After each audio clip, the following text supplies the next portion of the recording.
Yeah, I will say that like that moment um maybe brought me into like a realization that like how much of an impact an online presence can have on your business, right? Like learning that like wow, I posted a picture and social media and it converted into revenue and being able to sell a product, and that was a triggering moment for me, like hey, this could be something. I think one of the things about me is that when I have my back pushed against the wall, it's like you either fight or flight instinct, right? And I believe in that case, I'm a fighter, right? I think it's a funny story how this whole thing started, right?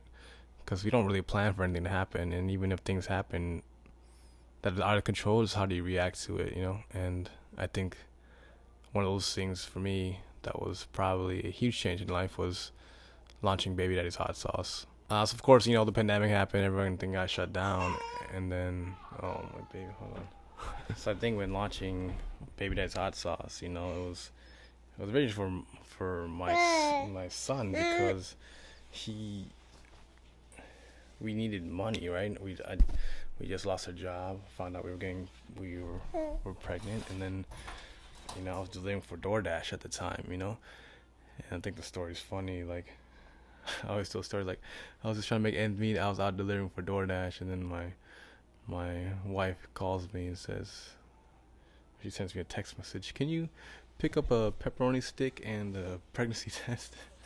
And she was vegan at the time, so yes, of course, I knew something was up. And it was just wild when I got the news. I didn't believe it, and yeah, and I was like, we are about to have a kid, and I'm delivering Wendy's to people. And I'm like, this can't be the life that I have for my kids. So I'm trying to figure it out.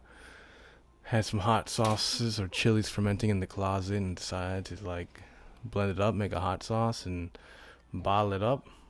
Posted a picture on Instagram, and then within hours, we sold almost 100 bottles. And I was just like, this can't be real. You tell me in like a couple hours, we raised this much money to selling hot sauce. I was like, this is the craziest thing ever. So literally in a matter of moments, I learned everything. I had a choice to either like not do it and persist it and be like, we're gonna do this. Create an email list, sent out emails, did some labels, got design done, did a lot of it myself. And like even up to this day, I created this online presence where people think, we're a big shop, and it's still me.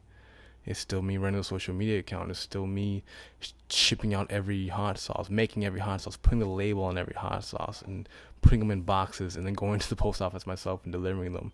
And I think it's kind of cool that I was able to build that online presence, myself. And yeah, we're not doing, hundreds of thousands of dollars in sales, but it's something that we built from literally nothing, from chilies in the closet, not a necessity. And, that just, oh, baby. Yeah, I will say that like that moment maybe brought me into like a realization that like how much of an impact an online presence can have on your business, right? Like learning that like wow, I posted a picture and social media and it converted into revenue and being able to sell a product, and that was a triggering moment for me, like hey, this could be something.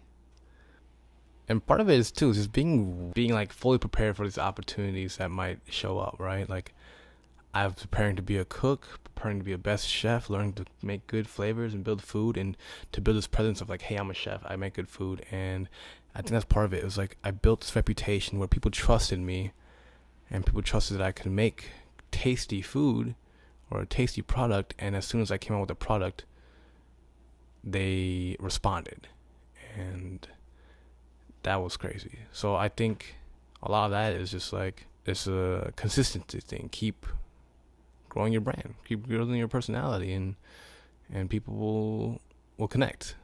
And that's one thing that I've learned, and I've been super grateful for and blessed for. So thank you everybody for that.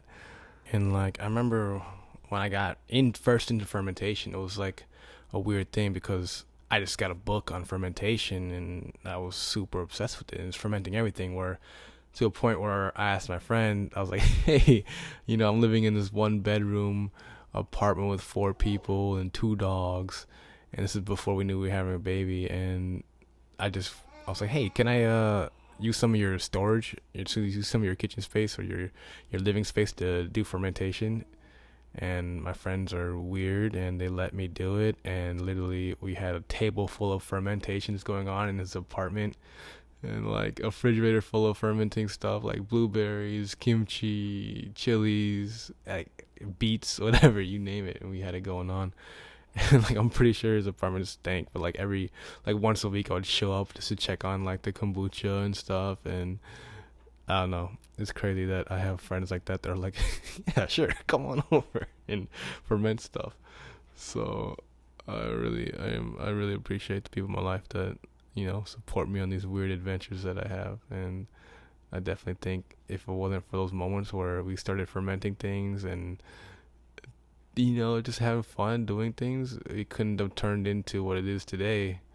Go where life takes you, man. You never know. You just gotta be ready to go when these moments happen. So I just feel like I'm lucky, but also, you gotta work really hard to be lucky. I'm one of those super hyper obsessed people. When I get into something, when I get into a hobby or something, like I'm like, oh, I'm not into it, but then I realize like I get pretty obsessed with things, which I think is really interesting.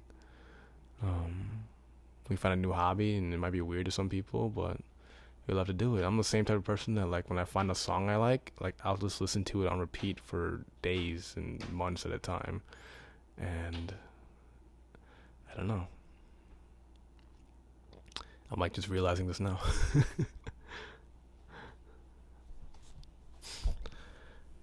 I mean, starting a business is one of the hardest things to do. And like I remember like opening these businesses and like people messaging me like, hey, I want to start making a product, I want to start selling my thing, and like, I get excited for them, and like it's crazy.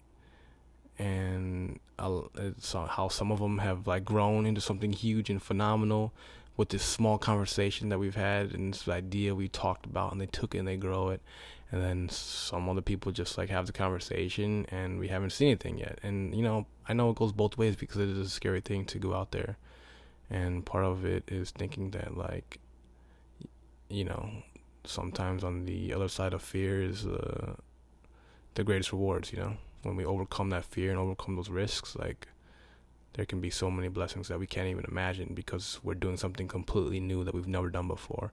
And I truly believe that the only way into going somewhere new is to take a brand new path, so that's something that I'm going to push to do a lot more these next couple of years, going into my 30s.